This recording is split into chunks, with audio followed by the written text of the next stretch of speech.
vám dokážem, že to funguje, ak vám ukážem, že to vieme spraviť, ak vám predstavíme možnosti, ktoré budú pre vás výhodné, tak to kúpite.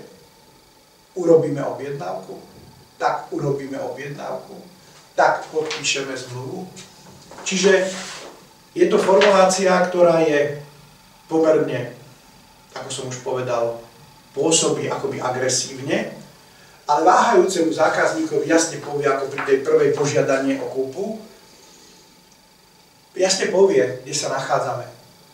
Jasne povie, že naša investícia do presvedčenia o tom, že sme tí praví, od ktorého má kúpiť, je podmienená aj tým, že to kúpi. Že my našu investíciu nerobíme len preto, aby sme ho oboznámili a on nám potom povie nie, ale preto, aby si aj on uvedomil, že tú investíciu dávame preto,